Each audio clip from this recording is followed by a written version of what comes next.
बंगलौर जयानगर में वाणी चल रही थी। 22 मार्च 1967 तीसरे पेज के आदि में बात चल रही थी। बाप के साथ योग रखें तो आत्मा में रोशनी आ जाए। क्या रोशनी? बाप के साथ योग रखने से रोशनी आती है। स्थूल दुनिया में रोशनी देने वाला कौन है?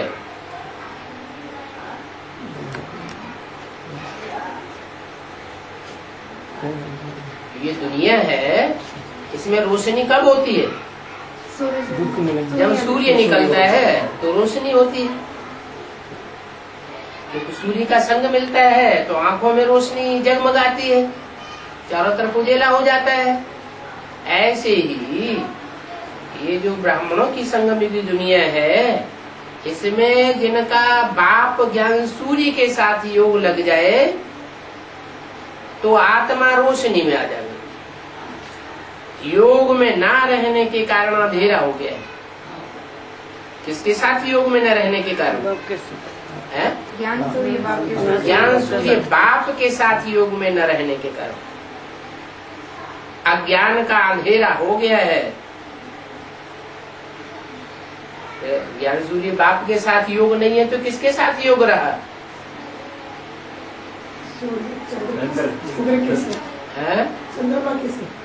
शंकर पार्टी से योग रहा, चंद्रमा से योग रहा। चंद्रमा तो खुद रोशनी नहीं देने वाला है। सूर्य चंद्रमा को रोशनी देता है। चंद्रमा स्वयं प्रकाशित नहीं है, इसलिए चंद्रमा को कहते हैं राकापति। क्या? रात्रि का स्वामी। अज्ञान रात्रि का स्वामी कौन? चंद्रमा। और सूर्य ज्ञान दिन का स्वामी। तो योग किसके साथ रखना है? जरूर है, ज्ञान सूर्य के साथ योग रखेंगे तो आत्मा में रोशनी आएगी। तो अभी अंधेरा हो गया है, इसलिए बच्चों को बाप कहते हैं जितना याद में रहेंगे उतनी ही तुम्हारी आत्मा की लाइट बढ़ती जाएगी। क्या? आत्मा की लाइट कैसे दिखाई पड़ती है?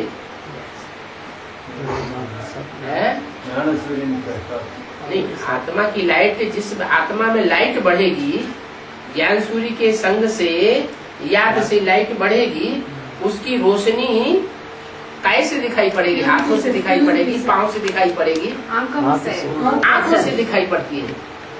चेहरे में वो तेज दिखाई पड़ता है तो लाइट तुम्हारी आत्मा की बढ़ती जाएगी। जैसे पेट्रोल का निशान रहता है ना, तो ये भी याद का मीटर है। क्या? याद का स्टॉक जिसका ज्यादा होगा तो वो मीटर बतावेगा कि इनकी आंखों में चमक आ गई है। याद से आत्मा प्योर बनती है, लाइट बढ़ती जाती है। याद नहीं करेंगे तो लाइट भी नहीं मिलेगी। लाइट मिलेगी याद से। विस्मृति में रहेंगे, याद नहीं करेंगे तो लाइट नहीं मिलेगी। याद से लाइट वृद्धि को पाती रहेगी। वो रोशनी आत्मा की बढ़ती जाएगी। याद न किया और कोई पाप कर्म, विकर्म, विपरीत कर्म कर लिया, श्रीमत के बरखिलाफ कर्म कर लिया तो लाइट कम हो जाएगी। क्या बात हुई? कर्म करने से क्या कनेक्शन हुआ? याद कर। बाप के याद में रहकर काम याद रहेगी तो विकर्म होगा नहीं है। दूसरी बात, याद कब रहेगी? जब बाप की सेवा में रहेगी। सेवा किसे कहा जाता है? बाप जैसे चलाता है, जैसे चलाना चाहता है वैसे ही चले, विपरीत न चले, अपोजिशन में ना आवे, न वाचा से अपोजिशन में आवे, न दृष्टि से अपोजिशन में आवे, न कर्मेंद्रियों से अपोजिशन में आवे। कर्मेंद्रियों से, वाचा से कोई भी ऐसा काम न करे जो बाप की श्रीमत के विपरीत है। अगर विपरीत हुआ तो सर्विस की या डिसर्विस की? डिसर्विस हो गई। डिसर्विस हो गई माना बाप उन डिसर्विस करने वाले बच्चों को याद नहीं कर सकता। बाप किन बच्चों को याद करता है? जो सर्विसेबल बच्चे बच्चों को याद करता है। तो जिन्होंने विकर्म कर दिया, श्रीमत के विपरीत कर्म कर दिया, वे माना विपरीत, तो उन बच्चों को बाप की पावर लाइट हो गई। बाप भी तो मन बुद्धि आत्मा है ना, तो वो भी तो बच्चों को याद करता है। दोनों तरफ से अगर कनेक्शन मिले तो ज्यादा याद होगी, या एक तरफ से कनेक्शन मिले तो ज्यादा याद होगी? दोनों तरफ से कनेक्शन जुटा हुआ होगा तो याद बहुत तीखी आएगी। तो बाप असल से जिन बच्चों को याद करते हैं उन बच्चों को पावर स्पेशल मिल जाती है। ये स्थूल आंखों से जो दृष्टि देते हैं वो तो अल्पकाल के लिए, थोड़े समय के लिए है। लेकिन तीसरे नेत्र से जिन बच्चों को याद करते हैं, बुद्ध रूपी तीसरे नेत्र से, उन बच्चों को कितनी पावर मिलती होगी। लेकिन मिलेगी किनको? जो श्रीमत के अनुकूल, श्रीमत के तरीके से काम करेंगे। तुम पुरुषार्थ करते हो सतो प्रधान बनने का, सतो प्रधान बनने का तो कोई पुरुषार्थ नहीं करता। ये बहुत समझने की बात है कि सतो प्रधान कब बनेंगे? जब सत्य कर्म करेंगे, सत्य वाचा बोलेंगे। झूठा कर्म कर लिया, झूठी बात बोल दी तो क्या होगा?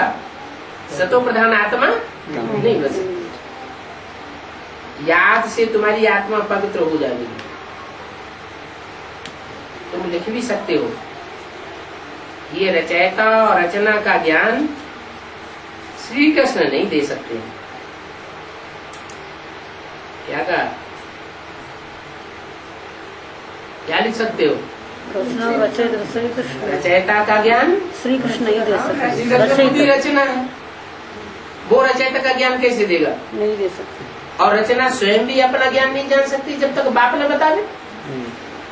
तो रचयिता और रचना का ज्ञान जो सृष्टि का पहला पत्ता है वो सृष्टि को नहीं दे सकता।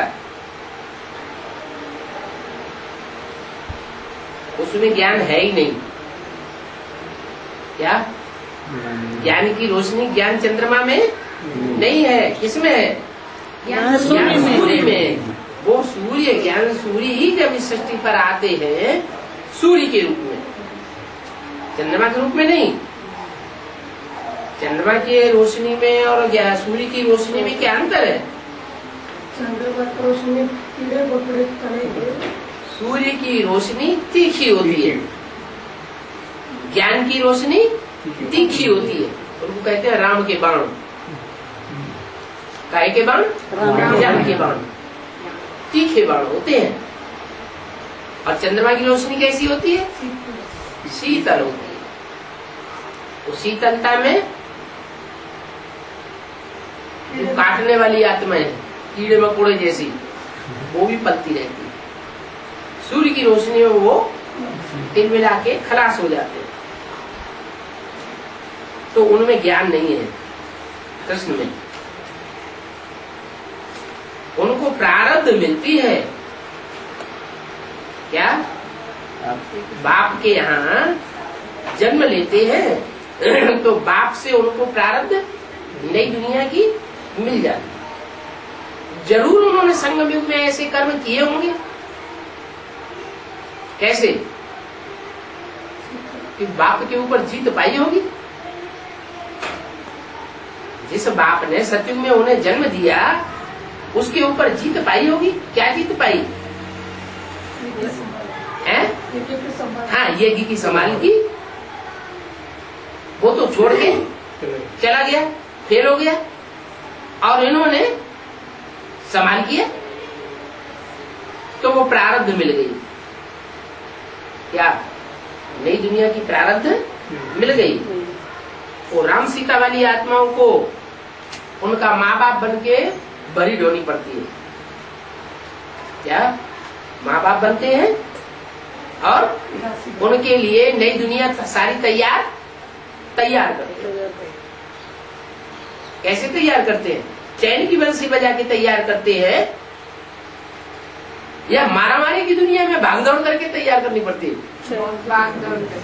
मारामारी की दुनिया में भाग दौड़ करके कितनी मार काट की दुनिया होती है, हिंसक दुनिया, उसके बीच में रह करके श्री कृष्ण के लिए, श्री कृष्ण जैसे बच्चे के लिए नई दुनिया तैयार करते हैं। लेकिन कृष्ण में ज्ञान नहीं है। उस नई दुनिया की स्थापना करने का कृष्ण में ज्ञान नहीं है। वो प्रारब्ध तो पाता है। कृष्ण पूरे 84 जन्म लेते हैं। क्या उनके जन्म कम नहीं है, पूरे 84 जन्म लेते हैं। ये भी लगा देना चाहिए कि अंतिम 84वें जन्म में कृष्ण की आत्मा फिर से ज्ञान दे रही। कौन से जन्म में? अंतिम 84वें जन्म में ज्ञान ले रही है कि ज्ञान दे रही है? कैसे? दादा लेखराज ब्रह्मा के तन से ज्ञान देने का निमित्त बना या ज्ञान लेने का निमित्त बना? कभी सुना नहीं, लेकिन ज्ञान बराबर समझा नहीं। हाँ, ज्ञान लिया और किसी ने समझा नहीं तो लिया न लिया बराबर हो गया। मुरली में तो बाबा बोलते हैं, मैं तुम बच्चों को सुनाने आता हूँ, ये तो बीच में ऐसे ही सुन लेता है। माने इसको नहीं सुनाने आता हूँ, ये कुछ नहीं समझेगा। मैं तुमको सुनाने आता हूँ, तुम समझदार हो, बुद्धिमान बाप के बुद्धिमान बच्चे बनते हो, डायरेक्ट बच्चे बनते हो। ये कोई डायरेक्ट बच्चा थोड़ी बनता। इसको ज्ञान सूर्य बाप से डायरेक्ट प्रारब्ध नहीं प्राप्त होती। शिव बाबा से इसको डायरेक्ट वर्षा मिलता है क्या? नहीं, नारायण से वर्षा मिलेगा। तो ये आत्मा, कृष्ण की आत्मा, दादा लेखराज की आत्मा अभी 84वें जन्म में फिर से माना पहले भी ज्ञान ले चुकी थी। फिर से का क्या मतलब? पहले लेके आज में भी ज्ञान ले चुकी थी बाप से। लिया था या नहीं लिया था? लिया था। और अभी फिर से ले रहे हैं। फिर से वो ज्ञान सूर्य बाप से ज्ञान ले रहे हैं। फिर फर्स्ट नंबर में ये जाते हैं नई दुनिया में। बाप ने बताया है कि सतयुग में 9 लाख ही होंगे।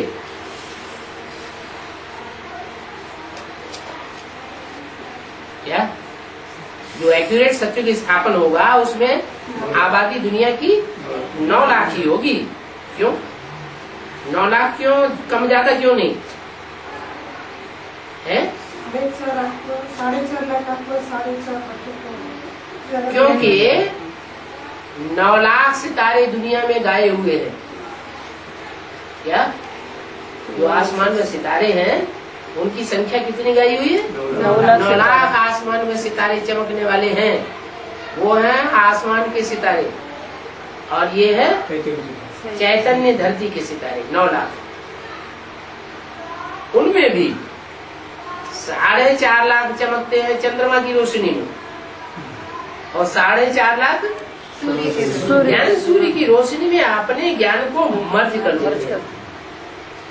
उनको अपने ज्ञान का नशा नहीं रहता। उनके लिए बाप ही सब कुछ है। और चंद्रमा की रोशनी में पड़ने वाले सितारे अपने को प्रत्यक्ष वो अपने को प्रत्यक्ष करते हैं, अपने को मर्ज नहीं करते। तो जो अपने को मर्ज ही नहीं कर पाते, अपने को पूरा राख ही नहीं बना पाते, स्वाहा नहीं कर पाते, वो बाप को कैसे प्रत्यक्ष करेंगे? बाप को कौन प्रत्यक्ष करेंगे? जो बोला व्यक्तवाणी में। अब देखेंगे राख कौन बनते हैं और कितने बनते हैं, और कोटों में से एक, लाखों में से एक कौन निकलते हैं, वो भी देखेंगे।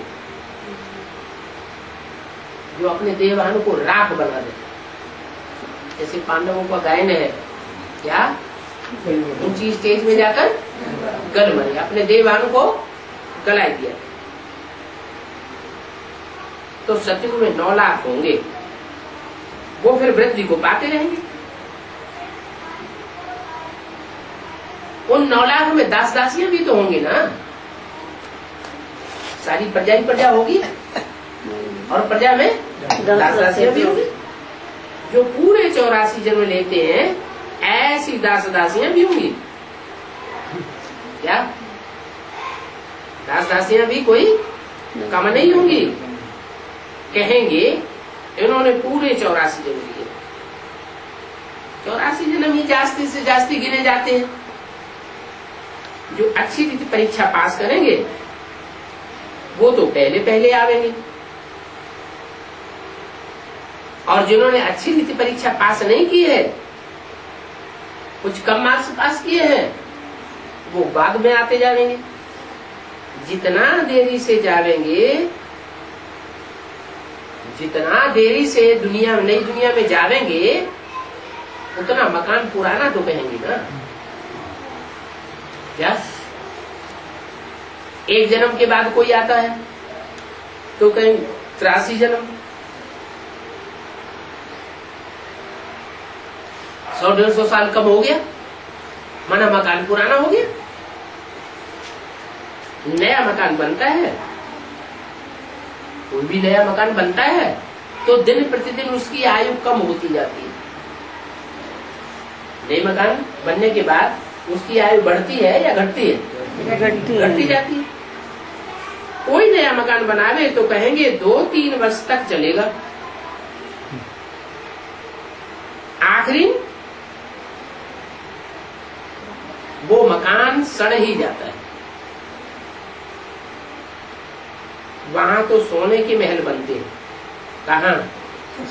नई दुनिया में।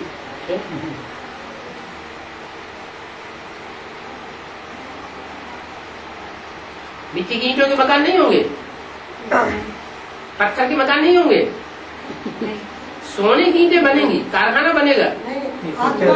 आत्मा सोने का, चैतन्य आत्मा रूपी ईंटें जो है वो सच्ची सोने की होंगी। उनमें कोई भी झूठा आदमी नहीं होगा। तो जो सोने का महल बनेगा वो जल्दी तो पुराना हो नहीं सकता। सोना तो बहुत लंबे समय तक चमकता रहता है ना। फिर भी सोने को साफ तो जरूर करना पड़ेगा। भले कितनी भी चमक मारने वाला सोना हो, फिर भी कुछ न कुछ समय के बाद उसमें गंदगी चढ़ जाती है और वो सफाई उसकी करनी पड़ती है। जेवर भले सच्चे सोने का बनाओ, आखिरी फिर भी उस जेवर की सफाई करनी पड़ती है। तो भी साबित होता है कि तुम बच्चों की आत्मा सोने मिसल थी, सोने जैसे थे, सच्चे थे। फिर कलयुग के अंत में उसमें कचाच हो जाता है, तो सफाई करनी पड़ती है। सफाई के बाद फिर उन्हें पॉलिश चाहिए। तुम बच्चों को सदैव यही खुशी होनी चाहिए कि हम तो नई दुनिया में जा रहे हैं। क्या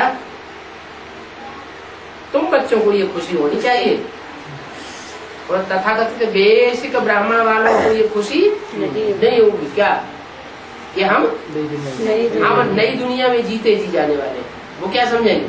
ये शरीर छूट जाएगा, फिर कभी अगले जन्म में हम नई दुनिया में जाएंगे। और तुम्हारी बुद्धि में है हम तो इस शरीर से इसी जन्म में जीते जी नई दुनिया में जाने वाले। इस नरक में हमारा ये अंतिम जन्म है, इसके बाद इस दुनिया में हमारा कोई जन्म होने वाला नहीं है। इन आंखों से तुम जो कुछ देखते हो जानते हो, ये पुरानी दुनिया है और ये सब पुराने शरीर है, इसलिए इनमें हमारा ममत्व तो लगने वाला नहीं है, क्योंकि हमारी तो तीसरे नेत्र में नई दुनिया बसी हुई है। हम कहाँ जाने वाले हैं? हम तो नई दुनिया बाकी बनने वाले हैं। अभी हमको सतयुग की नई दुनिया में नया शरीर लेना है। 5 तत्व भी नए बन जाएंगे। अभी तो इस दुनिया की जो 5 तत्व पृथ्वी जलवायु अग्नि आकाश से जो शरीर बना हुआ है वो पुराना है। नई दुनिया में शरीर भी हमारा कंचन काया 5 तत्वों से सात्विक बनेगा। तो ऐसे ऐसे अंदर में विचार सागर मंथन चलना चाहिए। ये पढ़ाई है, अंत तक तुम्हारी ये पढ़ाई चलेगी।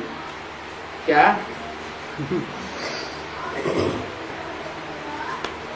उनकी पढ़ाई तो फिनिश हो गई, किनकी? कृष्ण की। और कृष्ण के जो भी फॉलोअर हुए अंतिम जन्म में, दादा लेखराज और दादा लेखराज के जो भी फॉलो करने वाले हैं, उनकी तो पढ़ाई फिनिश हो गई। लेकिन तुम्हारी पढ़ाई अंत तक चलती रहेगी। जब तक जीना है तब तक तुम ज्ञान जल पीते रहो।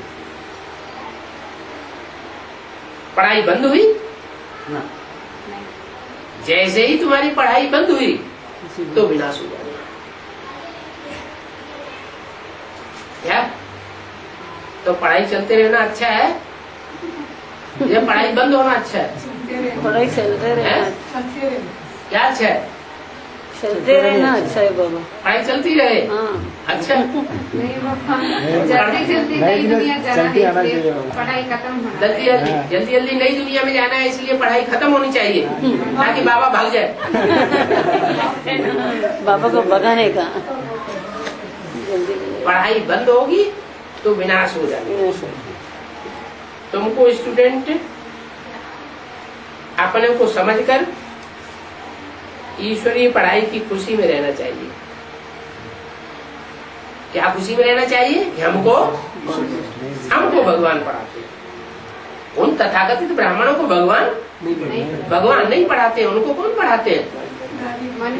उनको मनुष्य गुरु दीदी दादी दादा देहधारी पढ़ाते हैं, और हमको भगवान पढ़ाते हैं। ये खुशी कोई कम थोड़ी है, ये तो बहुत ऊंची खुशी है। परंतु ये भी जानते हो कि साथ साथ पढ़ाई के साथ साथ माया हमसे उल्टे काम भी करवा देती है। पढ़ाई तो हम ऊंची पढ़ रहे हैं, लेकिन माया भी पीछे लगी हुई है। वो माया क्या करती है? वो माया जो है वो हमसे उल्टे काम करवा देती है। 5-6 वर्ष पवित्र रहते हैं, फिर माया गटर में डाल देती है।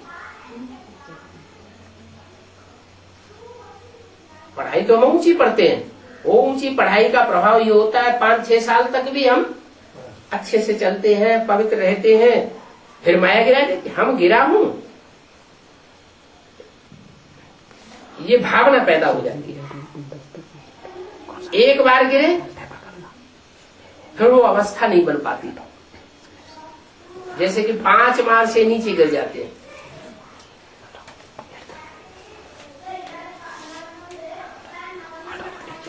वो गिरने की बात बार बार अंदर को खाती रहती है। ज्ञान में चलने के बाद कोई गिरते हैं तो गिरने की बात बार बार दिल के अंदर खाती रहती है। अभी तुम बच्चों को सारी स्मृति रखनी, इस जन्म में जो पाप किए हैं हर एक आत्मा को अपने जीवन का तो पता है। कोई मंद बुद्धि, कोई विशाल बुद्धि होते हैं। छोटेपन की सारी बातें याद तो रहती है ना। बाबा भी तो छोटेपन में ही हिस्ट्री सुनाते हैं, बुद्धि में याद आती तो है ना। बाबा को वो जगह आदि सब याद है, परंतु अभी तो वहां सब नई जगह बन गई होगी। 5 वर्ष से लेकर अपनी जीवन कहानी याद होनी चाहिए। अगर भूल गए हैं 5 वर्ष से बाद वाली जीवन कहानी बचपन की अगर भूल गए हैं तो उनको कहेंगे डल बुद्धि। बाबा कहते हैं कि अपनी जीवन कहानी लिखो, ये लाइफ की बात है ना। मालूम पड़ता है कि ये लाइफ में कितना चमत्कारी था। गांधी इंदिरा आदि के कितने बड़े बड़े वॉल्यूम बनते हैं जीवन कहानी के। लाइफ तो वास्तव में तुम्हारी वैल्यूबल है। कौन इंदिरा गांधी और गांधी जी की लाइफ कोई वैल्यूबल नहीं है। क्यों? गोली तो मारती वो भी ठीक बात है, लेकिन उनको कांटों का ताज मिलता है। क्या? उनको जो ताज मिलता है वो कांटों का ताज मिलता है, और तुमको हीरे जवाहरात का ताज मिलता है। तुम जो राजाई करते हो हीरे जवाहरात जैसी आत्माओं के ऊपर राजाई करते हो, और वो किसके ऊपर राजाई करते हैं? कांटों। जिनके ऊपर राजाई करते हैं वो पत्थर मार के नाक ही तोड़ देते हैं। फिर प्लास्टिक सर्जरी करानी पड़ती है।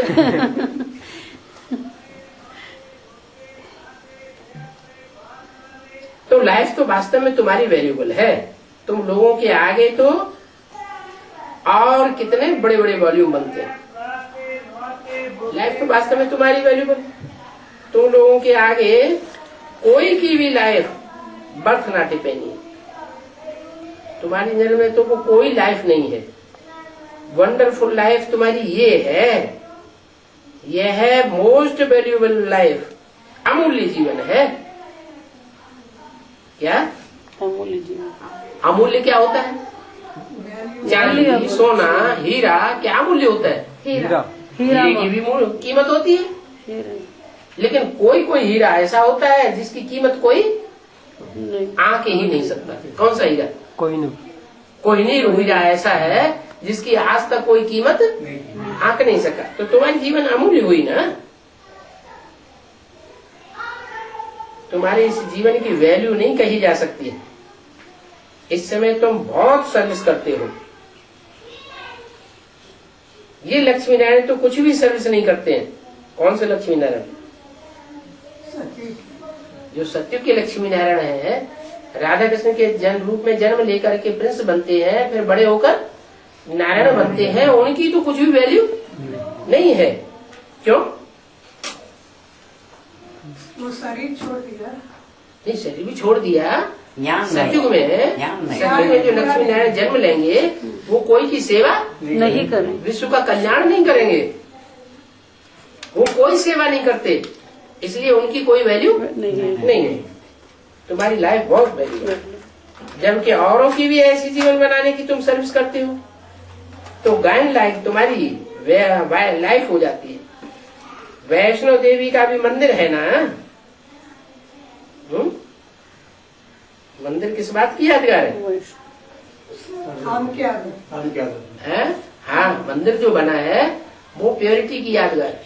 कि मंदिर में वो वैष्णो देवी की कितनी पूजा होती है, कितना बड़ा मेला लगता है।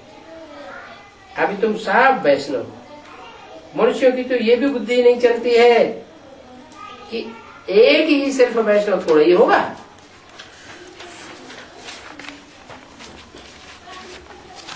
एक ही वैष्णो देवी होगी क्या? एक ही होगी या नंबरवार भुजाएं भी होगी? नंबरवार भुजाएं होगी। नंबरवार भुजाएं होंगी। 22 मार्च 1967 की वाणी का चौथा पेज। वैष्णव माना कि तुम पवित्र बन गए, विष्णु की औलाद बन गए। विष्णु माना विष्णु विकार माना जिसमें विषय विकार बिल्कुल नहीं है, वो है वैष्णव। और विष्णु जिसको कहते हैं उसकी तुम औलाद हो।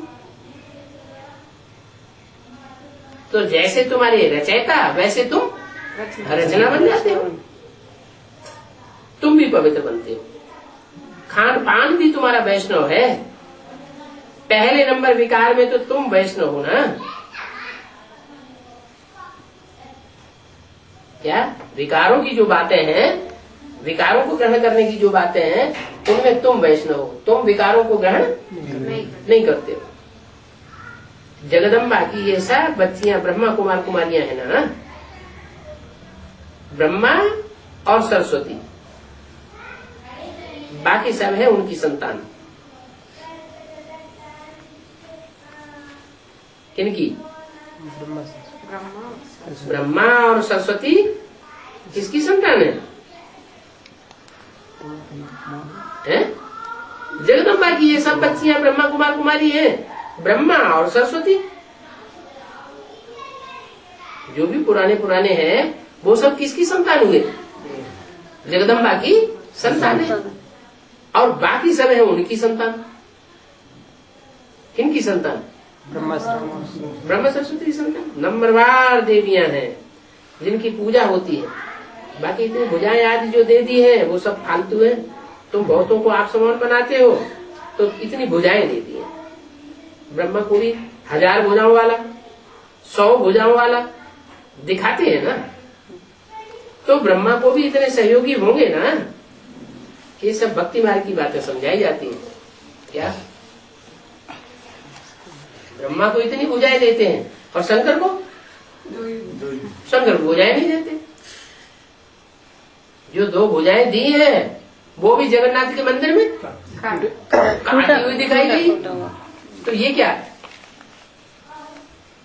उनको इतनी भुजाएं और तुमको जो 2 भुजाएं थी वो भी कट गई। क्या मतलब हुआ? ऐसे क्यों होता है? कोई भी सहयोगी नहीं रहे। क्यों नहीं रहा है? ऐसी जिंदगी क्यों बनाना चाहिए जो कोई सहयोगी न रहा? हम किसी के न हुए, कोई हमारा न हुआ है।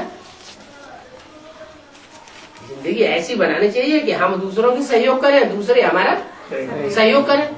फिर जो विश्व के मालिक कहे जाते हैं उनके ऐसी दशा क्यों हो जाती है? ये सारी दुनिया झूठी है और उसको कठोर पुरुषार्थ है। क्या? कड़ा पुरुषार्थ है।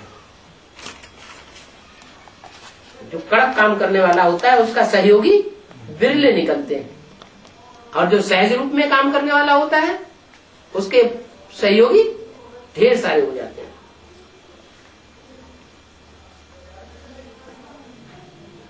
तो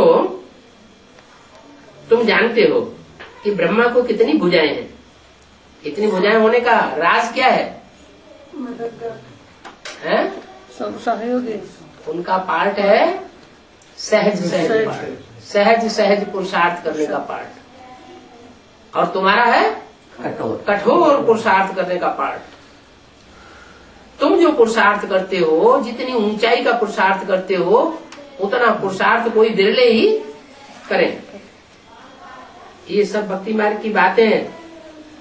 100 भुजाएं, 1000 भुजाएं जो दिखाई जाती हैं वो बाप समझाते हैं। बाप कहते हैं कि दैवी गुण धारण करने हैं, किसको भी दुख नहीं दो, उल्टा सुल्टा रास्ता बताकर कोई का सत्यानाश नहीं करो। क्या अपने स्वार्थ के लिए क्या करते हैं? दूसरों को उल्टा रास्ता बता देते हैं। एक ही मुख्य बात समझानी चाहिए, बाप को याद करो और वर्षे को याद करो, बस। बैज पर ये बात समझाओ।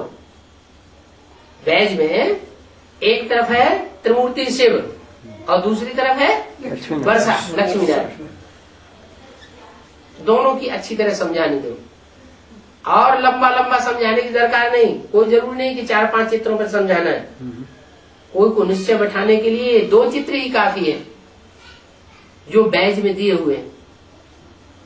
कौन सा बैज? वो प्लास्टिक का स्टील वाला बैज है? बैज कौन सा चैतन्य है? जड़ बैज नहीं। जड़ बैज की जानकारी बुद्धि में होगी तो दूसरों को जड़ बैज ही समझा देंगे। चैतन्य और जो चैतन्य बैज है, ब्रह्मा का पार्ट किसका है चैतन्य में, विष्णु का पार्ट इस दुनिया में किसका है वर्तमान में, और शंकर का पार्ट इस समय कौन बजाय रहा है, ये बात, ये बैज है, ये त्रिमूर्ति शिव की जानकारी तुम्हारी बुद्धि में होगी तो तुम दूसरों को भी दे सकोगे। तो ये त्रिमूर्ति शिव का बैज बुद्ध रूपी पॉकेट के अंदर पड़ा हुआ हो। कभी बोला मुरली में कि बैज पॉकेट के बाहर हो है? लेकिन तथाकथित ब्राह्मण क्या करते हैं? बाहर बैज को बाहर लटकाते हैं। बाहर लगाते हैं। बाहर लटकाने की बात नहीं है, ये है पॉकेट के अंदर रखने की बात। मुरली में जहाँ कहीं बोला पॉकेट में पड़ा रहे, पॉकेट में पढ़ा रहे, वो भी स्थूल पॉकेट समझ लेते हैं। है कौन सी पॉकेट? बुद्धि रूपी पॉकेट। पॉकेट में ये त्रिमूर्ति शिव की जानकारी बुद्धि में अच्छी तरह बैठी हुई होनी चाहिए। और दूसरी तरफ लक्ष्मी नारायण का क्या पार्ट होता है, कैसे वो पार्ट मिलता है, कैसे वो विश्व के मालिक बनते हैं, वो वर्षे की बात भी समझानी। तो बैठ पर समझाओ। बाबा ने समझाया है कि मेरे भक्तों को समझाओ। क्या? मेरे भक्तों को समझाओ। जो मेरे भगत हैं उनको समझाओ, देवताओं के भक्तों को नहीं, देवियों के भक्तों को नहीं, जो रावण जैसे राक्षसों के भगत हैं उनको भी नहीं, धर्म पिताओं के भक्तों को नहीं। किसको समझाओ? जो मेरे भगत है। मेरे भगत का क्या मतलब? भगवान आकर के वारिसदार बच्चे बनाता है कि भगत बनाता है? बच्चा बन तो ये कोई कहा मेरे भक्तों को समझाओ?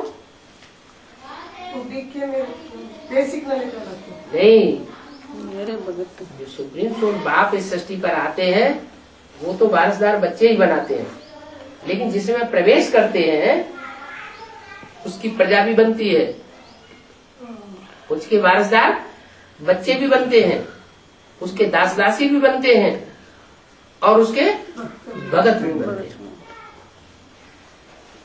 तो बाबा ने समझाया कि मेरे भक्तों को समझाओ। वो भक्त मिलेंगे मंदिरों में। क्या? भक्त मंदिरों में। कौन से मंदिरों में? शिव मंदिर में। सभी मंदिर में तो भक्त मिलते ही बाबा। मेरे भक्त मिलेंगे मंदिरों में। सेंटर में जो भी मंदिर हैं, सेंटर से हैं, गीता पाठशालाएं हैं, उनमें मेरे भक्त मिलेंगे। शिव के मंदिर में जाओ, जो मेरे असली भक्त हैं वो वहां ही मिलेंगे। कहाँ? शिव के मंदिर में। शिव के मंदिर में। तुम जानते हो कि आपे ही पूज्य और आपे ही पुजारी तुम बनते हो। पुजारी ही फिर पूज्य होंगे। आदि देव के मंदिर में भी तुम जाकर समझा सकते हो।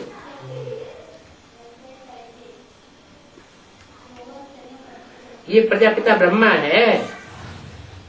कौन? आदिदेव। तुम आदिदेव है, पुरुष है, पुराण है। कौन है आदिदेव? इसका मंदिर होता है जिसे आदिदेव कहते हैं। जैनी लोग कहते हैं आदिदेव, आदिनाथ। आदिनाथ किसको कहते हैं? ऋषभ जो नगन चित्र दिखाए गए हैं, नगन चित्र शंकर। वो निराकारी स्टेज की यादगार, वो आदिदेव है। समझाओ, ये प्रजापिता ब्रह्मा है। क्या? ब्रह्मा सिर्फ नहीं है। कौन है? प्रजापिता ब्रह्मा है। तो इनकी प्रजा कहाँ है? तुम ब्रह्मा कुमार कुमारी अभी प्रैक्टिकल में प्रजा बन रहे हो ना। किसकी? प्रजापिता ब्रह्मा। प्रजापिता ब्रह्मा की। वो ब्राह्मण थोड़ा ही जानते हैं कि हम प्रजापिता ब्रह्मा की संतान हैं। वो ब्राह्मण क्या जानते हैं? हम ब्रह्मा से संतान हैं। उनकी पैदाइश किससे हुई? ब्रह्मा से दादा दीदी दादी दादाओं से संतान पैदा हो रही है। उनकी पैदाइश उनकी किससे हो रही? बाजार बुझाए ब्रह्मा से। दादी दीदी दीदी दादियों द्वारा उनकी पैदाइश हो रही है ना। कोई ऐसा तो होता नहीं है कि कोई नया नया जाकर के गुलजार दादी की सभा में जाके बैठ जाए जहाँ ब्रह्मा पढ़ाता है। ऐसा तो होता नहीं। माने पहले पहले संदेश किससे लेते हैं? कोई भी दीदी दादी दादा या कोई भी ब्राह्मण होते हैं तथाकथित तो ब्राह्मण संदेश लेते हैं। वैसे वो कहते हैं ब्रह्मा की संतान है, लेकिन उनसे पूछो तुम्हारा ब्रह्मा कहाँ है तो कहेंगे सूक्ष्मतन में है। ब्रह्मा सूक्ष्म मतन में। तुम यहाँ कहाँ से आ गए? जाओ सूक्ष्म मतन। वो कहेंगे ब्रह्मा तो हमारा होकर गया है। क्या? ब्रह्मा तो वो कर गया था हमारा ब्रह्मा जिसकी हम संतान है, वो पहले होकर गया है। अच्छा, तुम कहेंगे शिव बाबा और ब्रह्मा बाबा होकर नहीं गए हैं, अभी भी हाजिर हैं। तुम क्या कहेंगे? शिव बाबा। तुम कहेंगे शिव बाबा और ब्रह्मा बाबा अभी भी हाजिर हैं। शिव बाबा का तो विरुद्ध है, साथ चलेंगे, साथ रहेंगे, साथ श्वासों श्वास अंत तक निभावेंगे। खेलेंगे, खाएंगे, पिएंगे, सोएंगे, सब साथ साथ करेंगे अंत तक। अब तुम कहते हो हमारा ब्रह्मा चला गया। अरे चला नहीं गया, हमारा ब्रह्मा तो हमारे साथ है और हाजिर है। तुम कहेंगे हाजिर है और वो कहेंगे चला गया। हाँ, वो ब्रह्मा हो करके गया। वो करके गया। अजमेर में भी ब्रह्मा के मंदिर में तुम अच्छी रीत समझा सकते हो। क्या समझाने के लिए कहाँ जाओ? अजमेर। अजमेर। कौन से अजमेर में? माउंट आबू। वो भक्ति मार्ग वाले अजमेर में? ठेठ भक्ति मार्ग वाला अजमेर है या ब्राह्मणों की दुनिया का जो अजमेर है? ब्राह्मणों की दुनिया का जो अजमेर है, जहाँ ब्रह्मा की मूर्ति रख करके उसकी पूजा करते हैं, वो दूर दूर तीर्थों से भगत लोग बुला बुला के लाते हैं, वहां जाकर के समझाओ, अच्छी रीति समझाओ। ब्रह्मा के मंदिर में जाकर के पूछो प्रजापिता ब्रह्मा कहाँ है, जिनकी तुम संतान हो, वो तो बताओ। वो तो इधर उधर करे तो कहो तुम तो भिखारी हो। वो तो निर्विकारी है। कौन? प्रजापिता ब्रह्मा तो निर्विकारी है और तुम तो विकारी हो। विकारियों को बापा करनाली दे रहे हैं। शिव बाबा ने रुद्र की रचा है। क्या रचने वाला कौन है? रुद्र यज्ञ रचा है, फिर उसका शिव बाबा यज्ञ नाम क्यों नहीं दिया? रुद्र यज्ञ नाम क्यों दिया? रुद्र ने क्या? क्योंकि जब यज्ञ रचा उस समय उसने रौद्र रूप धारण किया। स्थापना के साथ साथ यज्ञ कुंड से विनाश ज्वाला प्रज्वलित हुई। तो जिन्होंने विनाश ज्वाला प्रज्वलित की है यज्ञ के याद में, उन्हीं को विनाश ज्वाला संपन्न भी करनी पड़ेगी, उसकी अंतिम आहुति भी डालनी पड़ेगी। तो शिव बाबा ने जो रुद्र ज्ञान की रचा है वो हम ब्राह्मणों को पढ़ाते हैं। तुम्हारे पास प्रदर्शनी में बहुत आवेंगे। कौन सी प्रदर्शनी? चैतन्य प्रदर्शनी में। ज्ञान रत्नों की जो प्रदर्शनी होगी उसमें भी आवेंगे, और तुम्हारे जो चैतन्य चित्र तैयार होंगे, क्या सबसे पहले कौन से चित्र तैयार होंगे? चैतन्य लक्ष्मी नारायण लक्ष्मी नारायण के चित्र तैयार होंगे, त्रिमूर्ति के चित्र तैयार होंगे, होने हैं कि नहीं होने? त्रिमूर्ति का चित्र अगर तैयार नहीं होगा तो ये झंडा कैसे बन गया? इस त्रिमूर्ति की यादगार में झंडा का गीत गाते हैं ना, विश्व विजय करके देख लो। कपड़े का झंडा विश्व विजय करता है क्या? चैतन्य कोई चैतन्य वस्त्र है शरीर रूपी, जो सारे विश्व के ऊपर विजय प्राप्त करते हैं। तो तुम्हारे पास उस चैतन्य प्रदर्शनी में ढेर आवेंगे। जड़ चित्रों की प्रदर्शनी की बात नहीं, वो तो एडवर्टाइजमेंट कर करके बुलाते हैं, पंपलेट छपाते हैं, अखबारों में एडवर्टाइजमेंट डालते हैं, रेडियो में एडवर्टाइजमेंट डालते हैं, तब आते हैं। तुम्हारे पास तो ऑटोमेटिक आते जाएंगे जब तुम्हारे चैतन्य चित्र तैयार हो जाएंगे, बहुत आवेंगे। मंदिरों में भी बहुत सर्विस हो सकती है, क्योंकि मंदिर तो यादगार है, परंतु मंदिरों में सर्विस करने के लिए कोई जाता ही नहीं है। क्या मंदिर में सर्विस करने के लिए कोई नहीं जाता? वेद की ब्राह्मणों की दुनिया के मंदिर है, उसमें कोई सेवा करने जाता है? अभी नहीं कोई जा रहा है? इस क्लास में कोई बैठा है? जाता है? हैं? जाते ही नहीं लोग। बाबा तो कहते हैं जाना है, जाना है, लेकिन लेकिन नहीं जाते क्यों जाते। नहीं है? ओ मंदिरों के पंडे पुजारी बड़े साथे रहते हैं। कोई जाता ही नहीं। मंदिरों में जाकर की गई इस सर्विस का बाबा को समाचार लिखना चाहिए कि हमने इस मंदिर में जाकर के बाबा ये सर्विस की। फिर बाबा भी वाणी में समझाते हैं, सर्विस की बहुत महिमा है, परंतु ऐसा समाचार कोई मुश्किल देते हैं क्या कि हमने इस मंदिर में जाके सेवा की। बैध पर जाकर के समझाना चाहिए क्या? जो बुद्धरूपी पॉकेट में चैतन्य त्रिमूर्ति शिव का बैध पड़ा हुआ है, लक्ष्मी नारायण का बैध पड़ा हुआ है, जो जानकारी बुद्धि रूपी पॉकेट में है, वो वहां मंदिर में जाकर के उन भक्तों को समझाना चाहिए। प्रजापिता ब्रह्मा सो तो जरूर मनुष्य होगा। प्रजा कहाँ होती है? मनुष्य सृष्टि पर प्रजा होती है या देवताई सृष्टि पर प्रजा होती है? मनुष्य दृष्टि पर होती तो दोनों जगह क्या, लेकिन भगवान आते हैं कलयुग के अंत में। सतयुग त्रेता में उनको आने की दरकार, देवताओं की दुनिया में आने की दरकार नहीं है। वो जब आते हैं तो कलयुग के अंत में सारी मनुष्य सृष्टि प्रजा ही प्रजा होती है। प्रजा का ऊपर प्रजा का राज्य हो जाता है। तो सारी मनुष्य सृष्टि जो प्रजा है उसका कोई पिता भी तो होगा ना, वो भी तो मनुष्य होगा।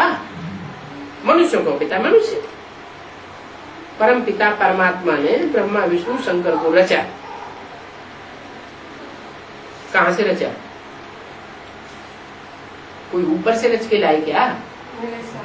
इसी साकार सृष्टि में से कोई 3 श्रेष्ठ आत्माओं को चुना और उनके टाइटल तैयार हो गए। क्या?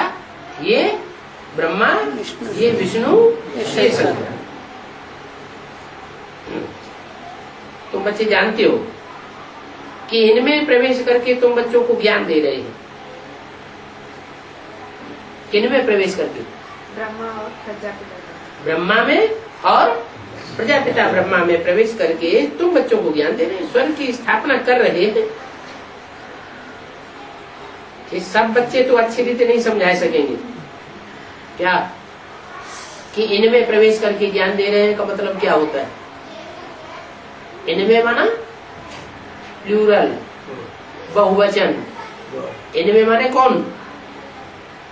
इनमें प्रवेश करके ज्ञान दे रहे हैं, माने अकेले ब्रह्मा में प्रवेश करके नहीं। प्रजापिता ब्रह्मा भी है तो ब्रह्मा भी है, दोनों में प्रवेश करके ज्ञान देते हैं। ब्रह्मा में प्रवेश करते हैं तो बेसिक नॉलेज देते हैं, और प्रजापिता ब्रह्मा में प्रवेश करते हैं तो एडवांस नॉलेज देते हैं। तो ये बातें अच्छी रीति सभी बच्चे नहीं समझा सकेंगे। बाबा जानते हैं कि बहुत डर बुद्धि बच्चे हैं। सर्विस करने वालों की ओर, सर्विस करने वालों की और सर्विस न करने वालों की भेंट तुम कर सकते हो। कौन सर्विसेबल है और कौन सर्विसेबल नहीं है। जो सर्विसेबल है उनको बाप याद करते हैं, और जो सर्विस नहीं करते हैं उनको कौन याद करता है? नहीं, माया याद करते हैं। जो सर्विस फील्ड में रहते हैं वो बाप उनको याद करता है। तो जब बाप उनको याद करेगा तो माया की प्रभाव से बचे रहेंगे। और जो सर्विस फील्ड में नहीं रहते हैं उनके ऊपर बाप का प्रभाव, बाप की छत्र छाया रहती नहीं, बाप उनको याद करता नहीं, इसलिए माया उनको फट से पकड़ लेती। बाबा जानते हैं कि ये समझाए नहीं सकते हैं। जो नहीं समझा सकते हैं वो तो ब्रह्मा कुमार कुमारी की और ही आबरू गवाएंगे। कोई कहते हैं हम यहाँ पर नहीं रहेंगे, क्या? कोई कहते हैं हम यहाँ पर नहीं रहेंगे, हम इस सेंटर पर रहेंगे, इस सेंटर पर नहीं रहेंगे। तो भी बाबा समझ जाते हैं क्या आबरू गंवाने वाले ये डल हेडेड है, तो कुकवंशा वाली है, इनकी किसी देहदारी में प्रीति लगी हुई है। इसलिए कहते हैं हम इस सेंटर में नहीं रहेंगे, उस सेंटर में रहेंगे। तो डल हेडेड हुए ना। बच्चों को तो ऑल राउंड सर्विस करनी है, जहां पर भी सर्विस मिले वहां पर भी चले जाना चाहिए, लग जाना चाहिए। सेंटर छोड़कर तुम चली जाओगी, ट्रांसफर करते हैं ना तो मना कर देते हैं हम नहीं जाएंगे उस सेंटर पर। तुम सेंटर छोड़कर चली जाओगी तो क्या तुम्हारे बिना ये जिज्ञासु ढेर हो जाएंगे? नहीं, आपस में ही क्लास नहीं चला सकते हैं तो बाकी क्या रहा? तो जो कुछ भी अभी तक सीखा तो सब फेल हो गए। मान लो ब्राह्मणी से कोई सेवा लेते रहे सेंटर में कई सालों तक, और ब्राह्मणी को ट्रांसफर कर दिया और सब अपने अपने घर बैठ गए, तो इसका मतलब सब डल हेडेड स्टूडेंट्स हैं या होशियार बुद्धि है? सब डल हेडेड। अरे कोई तो ऐसा निकलना चाहिए जो क्लास चलावे, गीता पाठशाला बैठ करके जमावे।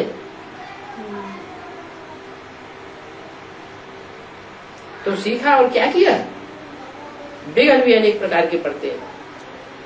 अबलाओं पर कितने प्रकार के अत्याचार देखे जाते हैं, ये भी गाया हुआ है। हर एक बात में बड़ी समझ चाहिए। तुम कोई को भी खुदा का परिचय देकर के काम निकाल सकते हो क्या? कोई ईश्वरीय सेवा करानी है,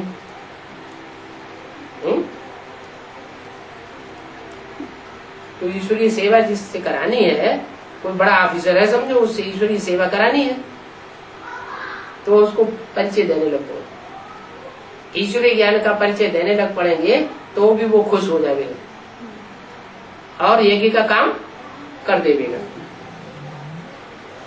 खुदा है ऊंचे ते ऊंचे समझाओ, उनको ही पतित पावन रहम दिल कहा जाता है। जो ऊंचे ते ऊंचे है वो ही वरिष्ठ में ले जाने वाला है। कौन? खुदा। उसके सिवाय और कोई बहिष्ठ में ले नहीं जा सकता। वो अल्लाह कहते हैं। क्या कहते हैं? कि मुझे याद करो तो तुम मेरे पास आ जाओगे। इस दुनिया से छूटने के लिए अल्लाह को याद करते हैं।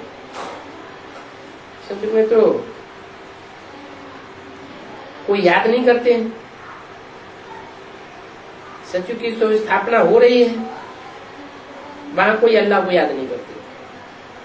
और यहाँ शैतानी राज्य में सब अल्लाह को याद करते हैं। उल्टा ही रास्ता बताने वाले नंबर 1 शैतान है। उल्टा रास्ता, क्या? उल्टा रास्ता बनाना नंबर 1 छोड़ता। चाहिए सदगति करने वाले भगवान के लिए कह देते हैं कि वो कुत्ते बिल्ले सब में परमात्मा है, तो उल्टा ही रास्ता बताया ना, इसलिए उनका नाम हिरण्यकश्यप रखा है। क्यों उल्टा रास्ता बताते हैं? ये सब बातें बाप बैठ समझाते हैं, बुद्धि में भी नंबरवार ही बैठता है। जो समझते होंगे वो फिर दूसरों को समझाएंगे। ओम शांति।